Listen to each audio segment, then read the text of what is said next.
ഉമ്മ ആ മക്കളെ ഹമീദ് വന്നില്ലേ? അയാൾക്ക് എന്നെ വേണ്ടെന്ന് പറഞ്ഞു. അത്രയുള്ള മക്കളെ, നീ എന്ത് ഒരുപാട് ഉണങ്ങിപ്പോയല്ല. ഹമീദ് നിനക്ക് തിന്നാനൊന്നും തരൂല്ലേ? അയാൾക്ക് എന്നെ കുറിച്ച് ഒരു ചിന്തയില്ല. അയാൾക്ക് എപ്പോഴും അയാളുടെ ഉമ്മയും ബാപ്പയും. അതുകൊണ്ട് ഞാൻ ഇങ്ങ് പോകുന്നു. ഉമ്മച്ചി, എനിക്ക് നല്ല വിശക്കണം. 2-3 ദിവസമായി ആഹാരം നേരെ സുഖം കഴിച്ചിട്ട്. മക്കളെ, ഞാൻ എന്തെങ്കിലും ഉണ്ടാക്കി കൊണ്ടുവരാം. മക്കളെ, ഫ്രിഡ്ജില് ബീഫ് ഇരിക്കുന്നു, മുട്ട ഇരിക്കുന്നു. മക്കൾക്ക് ഏത് വേണം? എനിക്ക് ബീഫ് മതി.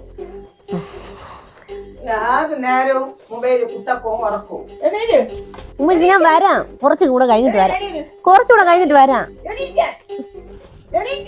ഒരു വക സഹായിക്കുക ഒന്നും ചെയ്യില്ല. തന്നെത്താനെ ഞാൻ കിടന്ന് ചെയ്യുന്നു ചെയ്യും.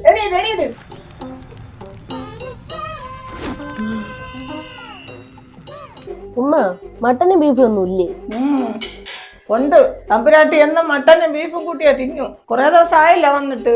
എന്തിനാണ് നിന്റെ ഉദ്ദേശം? ഇന്നിവിടെ അതിനെ പറ്റുവാണോ? എനിക്കൊന്നും മട്ടനും ബീഫും വെച്ച് തരാനൊന്നും എന്നെ കൊണ്ട് പറ്റില്ല.